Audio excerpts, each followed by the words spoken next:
धम्मपद पुप्पवग्गो ते संसंपन्नशीलानं अपमादविहारिणं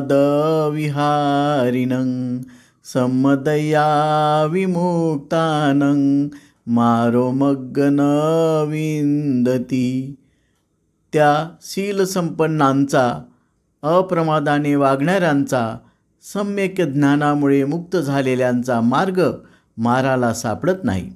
अर्थकथा: रोगामुळे त्रस्त होऊन गोधिकाने वस्त्र्याने स्वतःचा गळा कापून घेतला, पण मरणापूर्वी काही वेळ अगोदर त्याला ज्ञान झाले आणि त्याने निर्वाण प्राप्त करून घेतले। मार त्याच्या पुनर्जन्म जाणीवेचा शोध घेत होता, त्यावेळी बुद्धाने स्पष्ट केले की अरहंताच्या पुनर्जन्माच्या जाणीवेचा माराला शोध घेता येणार नाही।